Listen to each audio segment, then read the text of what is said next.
Balance equation दी गई है। Combustion हमेशा ऑक्सीजन की प्रेजेंस में होता है। हमें इसका अब molar ratio. Hello everyone, welcome to my YouTube channel Dev Pareek medico. जैसा कि आप सबको पता है, हम physical chemistry question practice series में पार्ट 1 एंड पार्ट 2 कंप्लीट कर चुके हैं। तो ये इस वीडियो का पार्ट 3 है मोल कॉन्सेप्ट का। तो अगर कोई नए नए स्टूडेंट्स हैं तो उनको मैं बता दूं, इस वीडियो को देखने के लिए कुछ रूल्स को फॉलो करना पड़ेगा। रूल नंबर 1, क्वेश्चन खुद से सॉल्व करना है कि कोशिश करें। अगर क्वेश्चन का आंसर सही है तो नेक्स्ट क्वेश्चन करें, क्वेश्चन आंसर स्किप कर दीजिए और डायरेक्ट देख लीजिए थर्ड ऑप्शन करेक्ट है या सेकंड। अगर आपका आंसर सही है तो सोल्यूशन देखने की कोई ज़रूरत नहीं, लेकिन अगर आपका आंसर गलत है तो आप पूरा सोल्यूशन देखिए और सीखो कैसे क्वेश्चन सॉल्व हुआ है। चौथा रूल ये है कि आपको first second third rule dedication से फॉलो करना है। So I hope you will like the video. अगर आपको वीडियो अच्छा लगे तो like, subscribe, share with your friends. तो बिना कोई टाइम वेस्ट करे चलते हैं हम अपनी वीडियो पर। Let's get start the video. Question number 31। इस क्वेश्चन में इंपेरिकल फॉर्मूला ऑफ ग्लूकोज पूछा गया है। तो आप वीडियो को करो पॉज और क्वेश्चन को खुद से करो सॉल्व। आई होप आपने कर लिया होगा।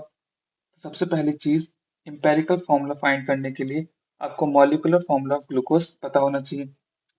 तो फिर मॉलिक्यूलर फॉर्मूला ऑफ ग्लूकोज क्या होता है? मॉलिक्यूलर फॉर्मूला ऑफ ग्लूकोज है C6H12O6। अब हमें पता होना चाहिए इंपेरिकल फॉर्मूला होता क्या है। तो empirical formula simple ratio of atoms होता है। Simple ratio of atom. तो कार्बन है, hydrogen, oxygen, 6, 12 and this is 6। तो इसका simple ratio 1:1। Therefore, empirical formula of glucose is equal to CH2O. Option fourth is the correct answer. Question number 32. An oxide of metal M has 40% by mass of oxygen. Metal M atomic mass is 24. The empirical formula of oxide is। तो आप video को करो pause और question को खुद से करो solve. I hope आपने कर लिया होगा। सबसे पहली चीज, हमें 40% बाय मास ऑफ ऑक्सीजन दे रखा है। तो ऑक्सीजन हो गया 40% बाय मास। तो मेटल कितना होगा? 100 माइनस 40 करेंगे तो 60% आ गया मेटल। तो ये तो हो गया हमारे पास यहाँ पे मास। अब हमें निकालना है एटॉमिक रेशियो। तो एटॉमिक रेशियो के लिए हम मास डिवाइडेड बाय मोलर मास। इसका एटॉमिक मास कितना है? 24। ऑक्सीजन के अंदर 40 दे रखा है, mass divided by atomic mass 16। तो ये आएगा 2.5 और ये भी आएगा 2.5। अब हमें क्या करना है? अब हमें इसका सिंपल रेशियो लेना है। सिंपल रेशियो क्यों लेना है? क्योंकि इंपेरिकल फॉर्मूला सिंपल रेशियो ही होता है। इसका सिंपल रेशियो आएगा 1:1। तो metal M O. Option third is the correct answer. Question number 33।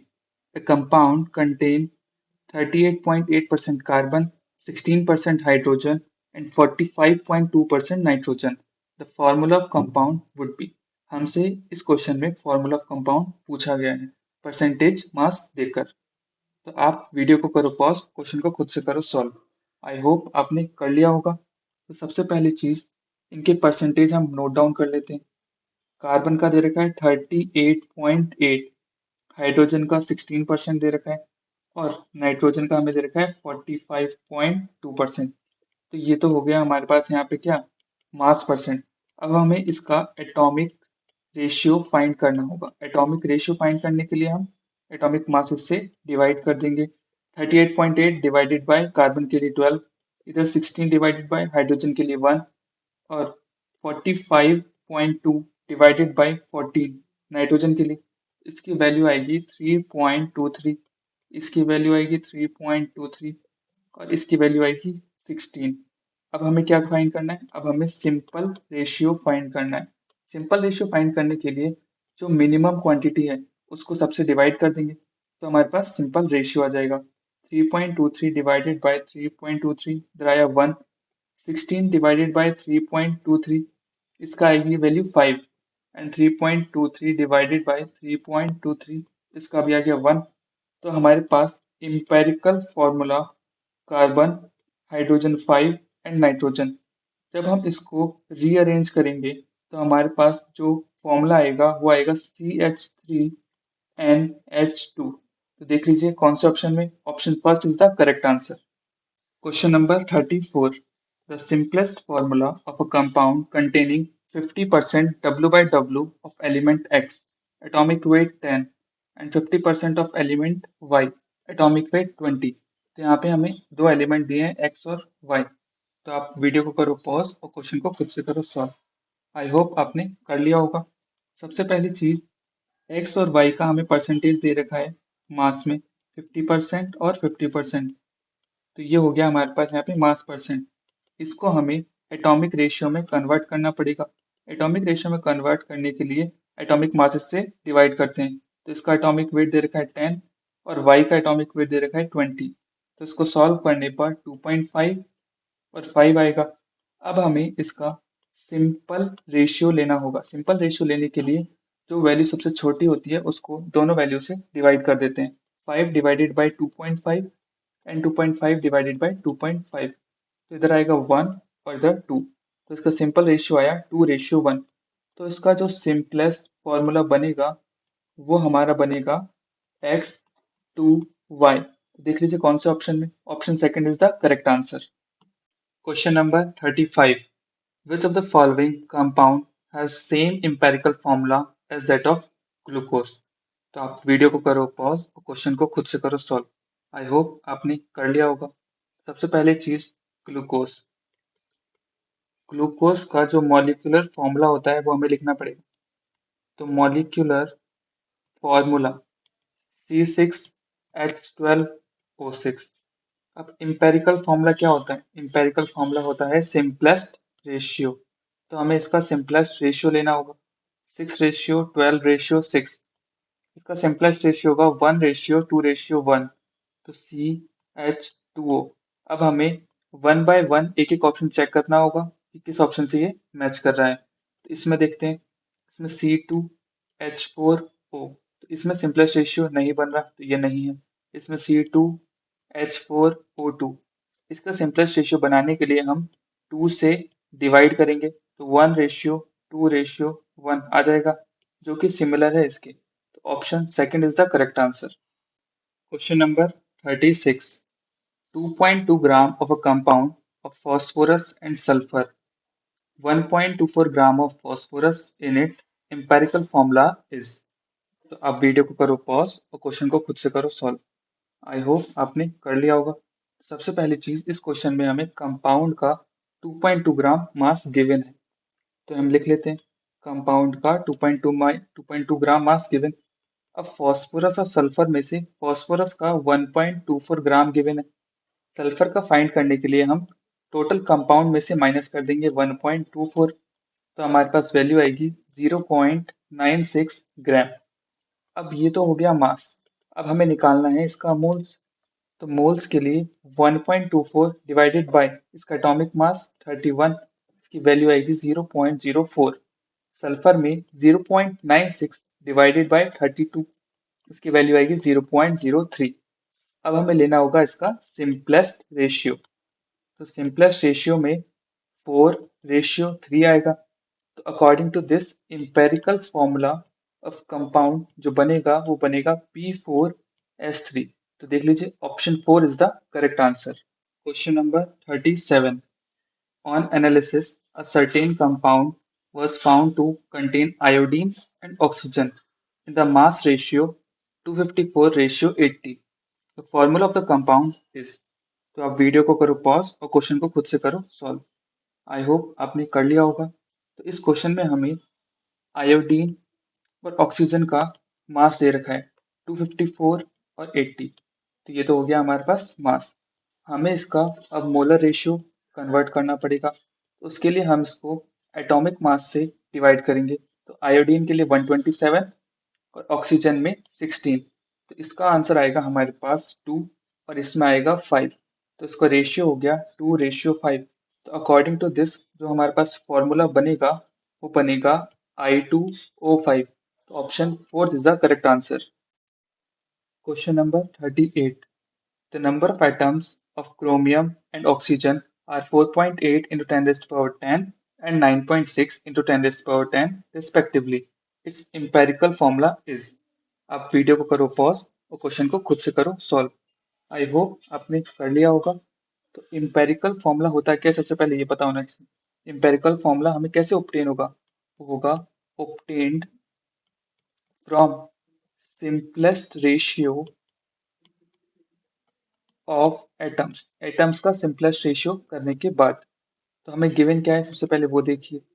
Given है क्रोमियम का 4.8 इंटू 10 रेज़ टू पावर 10 और ऑक्सीजन का 9.6 इंटू 10 रेज़ टू पावर 10। तो अब हमें इसका लेना होगा सिंपलेस्ट रेशियो। तो जब हम इसका सिंपलेस्ट रेशियो लेंगे तो 1:2 आएगा।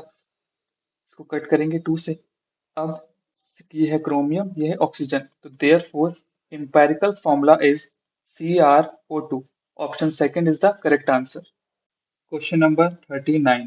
Insulin contains 3.4% sulfur। The minimum molecular weight of insulin is। तो आप वीडियो को करो पॉज और क्वेश्चन को खुद से करो सॉल्व। आई होप आपने कर लिया होगा। तो सबसे पहली चीज, इस क्वेश्चन को करने के लिए आपको परसेंटेज एस्टिमेशन ऑफ एलिमेंट का फॉर्मूला पता होना चाहिए। तो परसेंटेज estimation of element, तो percentage element is equal to n into atomic weight divided by molecular mass of compound। ये atomic weight element का होगा into 100। तो आपको ये फॉर्मूला याद होना चाहिए, मोस्ट इम्पॉर्टेंट। अब हम फाइंड करते हैं क्वेश्चन में। लेट molecular weight of insulin is m। हम इंसुलिन का मॉलिक्यूलर वेट m एज्यूम कर लेते हैं। हमें परसेंटेज ऑफ सल्फर 3.4 गिवन है, 3.4% देख लीजिए। अब क्वेश्चन में आपने पढ़ा होगा फॉर मिनिमम मॉलिक्यूलर वेट, इसका मतलब है at least one sulphur atom must be present in compound. Compound में एक सल्फर एटम प्रेजेंट है, इसका मतलब ये है एट मिनिमम मॉलिक्यूलर वेट। तो percentage of sulphur is equal to 3.4 equal to, अब मास ऑफ सल्फर कितना है 32, जो कि एटॉमिक वेट हो गया, इंटू एन की वैल्यू होगी 1 डिवाइडेड बाय एम जो हमने एज्यूम करा है इंटू 100। यहाँ से एम की वैल्यू आएगी 32 इंटू 100 डिवाइडेड बाय 3.4 जो कि आ रही है 941। Option first is the correct answer. Question number 40। Caffeine has molecular weight 194। It contains 28.9% mass of nitrogen। Number of atoms of nitrogen in one molecule of it is। तो आप video को करो pause, question को खुद से करो solve. I hope आपने कर लिया होगा। सबसे पहली चीज, let number of nitrogen atom in insulin. Insulin में हम नाइट्रोजन एटम को n कंसिडर कर लेते हैं। तो percentage of nitrogen is equal to, आपको फॉर्मूला बताया था एटॉमिक वेट ऑफ एलिमेंट। तो मास ऑफ नाइट्रोजन कितना होगा हमारे पास 14 into n divided by molecular mass of the compound insulin का, जो कि हमें क्वेश्चन में दे रखा है 194 इंटू 100। जब इसको हम सॉल्व करेंगे तो एन की वैल्यू फाइंड करने के लिए 28.9 जो कि हमें क्वेश्चन में दे रखा है percentage of nitrogen is into 194 divided by 14 into 100। Solve करने पर वैल्यू आएगी 4। Option third is the correct answer. Question number 41। An organic compound contain carbon, hydrogen and oxygen। Its elemental analysis gives 38.7% of carbon and 9.67% of hydrogen। The empirical formula of the compound would be। आप video को करो pause, question को खुद से करो solve. I hope आपने कर लिया होगा। तो सबसे पहली चीज, हमें कार्बन का 38.7% दे रखा है, हाइड्रोजन का 9.67% हमें परसेंटेज दे रखे हैं। अब हमें ऑक्सीजन का परसेंटेज निकालने के लिए 100 माइनस 38.71 प्लस 9.67, इसकी वैल्यू आएगी 51.62। तो अब हमें क्या करना है, अब हमें इसका एटॉमिक मासेस लिखने पड़ेंगे। तो कार्बन का एटॉमिक मास हमारे पास है 12, हाइड्रोजन का 1 एंड ऑक्सीजन का 16। अब हमें इसका निकालना होगा एटॉमिक रेशियो। एटॉमिक रेशियो क्या होता है? एटॉमिक रेशियो होता है percentage mass divided by atomic mass, ये होता है। तो परसेंटेज मास कितना है? 38.71 डिवाइडेड बाय 12। इधर कितना है? 9.67 डिवाइडेड बाय 1। यहाँ पर है 51.62 डिवाइडेड बाय 16। इसको सॉल्व करने पे आएगा 3.22। इसको सॉल्व करने पे आएगा 9.67। इसको सॉल्व करने पे आएगा 3.22। अब हमें क्या करना है? अब हमें इसका सिंपलेस्ट रेशियो लेना होगा। सिंपलेस्ट रेशियो लेने के लिए जिसके वैल्यू सबसे कम आई है एटॉमिक रेशियो में, उससे सबको डिवाइड कर देंगे। तो 3.22 डिवाइडेड बाय 3.22, इसकी वैल्यू आएगी 1। 9.67 डिवाइडेड बाय 3.22, इसकी वैल्यू आएगी 3। एंड 3.22 divided by 3.22, इसकी वैल्यू आएगी 1। Therefore, the empirical formula will be carbon 1, hydrogen 3 and oxygen 1. The option third is the correct answer. Question number 42. The amount of water in gram produced by combustion of 286 gram of propane is. तो आप video को करो pause और question को खुद से करो solve. I hope आपने कर लिया होगा। तो फिर सबसे पहली चीज, इस क्वेश्चन को सॉल्व करने के लिए आपको कंबशन की रिएक्शन लिखनी होगी। यहाँ पे हमें प्रोपेन दे रखा है। तो प्रोपेन क्या है? एक एल्केन। एल्केन का फॉर्मूला होता है CnH2n+2। तो मिथ इथ प्रोप, प्रोप का मतलब 3 कार्बन। तो n की वैल्यू कितनी हो गई? n की वैल्यू हो गई 3। C3H8। सबसे पहली चीज C3H8, ये हो गया प्रोपेन। प्रोपेन का कंबशन करने के लिए, कंबशन हमेशा ऑक्सीजन की प्रेजेंस में होता है, तो प्रोडक्ट जो बनेंगे वो होगा CO2 प्लस H2O। अब आपको रिएक्शन को बैलेंस करना है। रिएक्शन को बैलेंस करने का सबसे इजी तरीका है, नंबर ऑफ कार्बन देख लीजिए 3, तो 3CO2 फॉर्म होगी। फिर आप देख लीजिए हाइड्रोजन, हाइड्रोजन 8 है, इसका मतलब यहाँ पे कितना होना चाहिए? 4। अब लास्ट में आप ऑक्सीजन काउंट कर लीजिए। ऑक्सीजन 6 ऑक्सीजन ये और 4 ये, 6 + 4 10। तो 10 ऑक्सीजन बनाने के लिए आपको 5 से मल्टीप्लाई करना पड़ेगा, 5O2। रिएक्शन बैलेंस हो गई। अब आपको देखना है कि जो गिवन मास है वो 286 ग्राम हमें क्वेश्चन में दे रखा है। इसको आपको मोल में कन्वर्ट करना होगा। 286 डिवाइडेड बाय, अब C3H8 का जब आप मास निकालेंगे तो 12 इंटू 3 प्लस 8 इंटू 1, तो आएगा 44। तो डिवाइड बाई 44। अब जब इसके 1 मोल से इसका 4 मोल्स का फॉर्मेशन हो रहा है, मीन्स 1 मोल प्रोपेन से हमारे पास 4 मोल वाटर का फॉर्मेशन हो रहा है। तो फिर 286 divided bye 44 moles of propane से हमारे पास कितना मोल्स ऑफ वाटर का फॉर्मेशन होगा?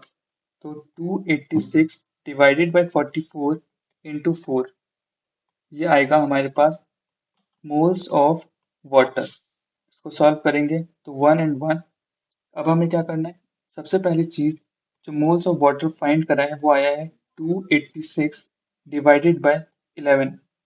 अब ये क्या है? ये है मोल्स। हमें मोल्स को मास में कन्वर्ट करना होगा क्योंकि हमें क्वेश्चन में ग्राम में आंसर पूछा है। इसको मास में कन्वर्ट करने के लिए आपको मोल्स का फॉर्मूला पता होना चाहिए। मोल का फॉर्मूला होता है मास अपॉन मोलर मास। तो मास ऑफ H2O हमें फाइंड करना है और मोलर मास होता है 18। तो आपको mass of H2O is equal to 286 divided by 11 into 18। जब आप इसे सॉल्व करेंगे तो mass of H2O is equal to 26 into 18। This, इसकी वैल्यू आएगी 468 ग्राम। तो ऑप्शंस में से option third is the correct answer. Question number 43। In a gaseous reaction of type. इस क्वेश्चन में हमें एक गैसियस रिएक्शन दी गई है और ऑप्शंस में पूछा है कौन सा रॉन्ग स्टेटमेंट है। आप वीडियो को करिए पॉज और क्वेश्चन को खुद से करिए सॉल्व। आई होप आपने कर लिया होगा। सबसे पहली चीज, इस रिएक्शन में हमें सारे के सारी गैसियस रिएक्शन है, इसलिए for gas we know that PV is equal to nRT, van der Waals equation. According to this pressure same है क्योंकि सारी की सारी गैसेज है। दूसरी चीज, volume is directly proportional to moles हो जाएगा यहाँ से। तो according to this molar ratio is equal to volume ratio. तो जो मोलर रेशियो होगा वही होगा वॉल्यूम रेशियो। आपको एक और चीज पता होनी चाहिए कि one mole contain Avogadro number of molecule. इसका मतलब molar ratio ratio of molecules के भी इक्वल होगा। Means molar ratio is equal to ratio of molecules. Molecule ratio के भी इक्वल होगा। तीसरी चीज आपको मैं बता दूं, जब आप मोल्स को मास में कन्वर्ट करते हैं तब आपको अलग अलग एटॉमिक मास से मल्टीप्लाई करना पड़ता है, इसलिए मोलर रेशियो मास के इक्वल नहीं हो सकता। So that molar ratio is not equal to mass, ये मास के इक्वल नहीं हो सकता। तो वन बाय वन हम ऑप्शन रीड करते हैं। पहला लीटर मतलब वॉल्यूम की बात कर रहे हैं तो ये सही स्टेटमेंट है। दूसरा मोल्स की बात कर रहे हैं तो मतलब ये भी सही स्टेटमेंट है। तीसरा ग्राम मतलब ये गलत, a gram of A combined with B gram, ऐसा नहीं हो सकता, अभी हमने देखा। चौथा मॉलिक्यूल्स की बात कर रहे हैं, ये सही है। तो option third is the correct answer. Question number 44, assuming the petrol is octane. यहाँ पे पेट्रोल को ऑक्टेन एज्यूम करने को कहा गया है। हैज डेंसिटी 0.8 ग्राम पर ml, 1.425 liter of petrol on complete combustion will consume how much oxygen? ये हमसे पूछा गया है। तो आप वीडियो को करो पॉज और क्वेश्चन को खुद से करो सॉल्व। आई होप आपने कर लिया होगा। सबसे पहली चीज, मास ऑफ पेट्रोल मीन्स हमें बोला गया है C8H18 को मानना है। तो इसका मास का फॉर्मूला होता है डेंसिटी इंटू वॉल्यूम। तो डेंसिटी हमें दे रखी है 0.8 ग्राम इंटू वॉल्यूम हमें दे रखा है 1.425 लीटर, जिसको हमें ml में कन्वर्ट करना होगा।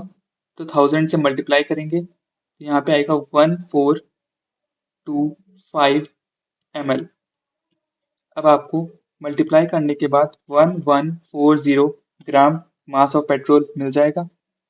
अब आपको इसको मोल्स में कन्वर्ट करना होगा। तो mole of petrol is equal to 1140 gram divided by molar mass. तो आपको पता है मोलर मास 114 आएगा जब आप C8H18 से कैलकुलेट करेंगे, इसकी वैल्यू आएगी 10। अकॉर्डिंग टू क्वेश्चन हमें बोला गया है कंबशन करना है, तो आपको एक कंबशन रिएक्शन लिखनी होगी। कंबशन रिएक्शन में C8H18, आपको पता है कंबशन रिएक्शन में O2 से रिएक्शन करने के बाद जितने भी कार्बन आइटम्स हैं वो सब CO2 में कन्वर्ट हो जाएंगे प्लस H2O। यहाँ पे 8 कार्बन आइटम्स हैं मतलब 8 CO2, 18 हाइड्रोजन है, it means 9, 9 to the 18, 9 water molecule, and then we have to calculate oxygen, 8 to the 16, 16 plus 9, then we get 25. According to this, 25 divided by 2, so that on left hand side and right hand side oxygen is balanced. अब reaction balance करने के बाद में आपको 1 मोल C8H18, 1 मोल C8H18 से 25/2 moles of O2 obtain हो रहा है। तो मतलब 1 मोल C8H18 require 25/2 mole O2. According to this, we have got 10 moles of petrol. So according to 10 mole, the amount of oxygen required is 10 into 25 divided by 2. So we get the 125 mole of O2. According to this, option third is the correct answer. Question number 45. In a given reaction, 9 gram of aluminium will react with how much gram of oxygen? ये हमसे पूछा गया है। एक balance equation दी गई है। तो आप वीडियो को करो पॉज और क्वेश्चन को खुद से करो सॉल्व। आई होप आपने कर लिया होगा। सबसे पहली चीज हमें यहाँ बोला गया है कि 2 मोल एल्यूमिनियम रिएक्ट करता है 3/2 मोल ऑफ ऑक्सीजन से। तो इसको हमें सबसे पहले ग्राम में कन्वर्ट करना होगा। तो 2 mole aluminium is equal to, gram में कन्वर्ट करने के लिए हमें mole equal to mass upon molar mass. तो मास निकालने के लिए हमें मोलर मास से मल्टीप्लाई करना होगा। तो 2 इंटू 27, इसका मास यहाँ पे आएगा 54 ग्राम, जो कि रिएक्ट कर रहा है 3/2 मोल O2 से। इसको भी हमें कन्वर्ट करना होगा मास में। तो 3/2 इंटू 32, तो यहाँ पे मास आएगा 48 ग्राम। तो अब हम ये स्टेटमेंट बोल सकते हैं, जैसे हम बोल रहे थे 2 mole of aluminium react with 3/2 mole of O2। अब हम बोलेंगे 54 gram of aluminium react with 48 gram of O2। अब हमें क्वेश्चन में दे रखा है 9 ग्राम ऑफ एल्यूमिनियम कितने ग्राम ऑफ एल्यूमिनियम O2 से रिएक्ट करेगा। सबसे पहली चीज 54 रिएक्ट कर रहा है 48 ग्राम से, तो 9 करेगा 9/54 इंटू 48, तो आएगा 8 gram O2। According to this which option is correct? Option second is the correct answer. तो फिर आज के लिए बस इतना ही, मिलते हैं इस वीडियो के नेक्स्ट पार्ट में। Thank you for watching. Don't forget to subscribe, like, share and comment down.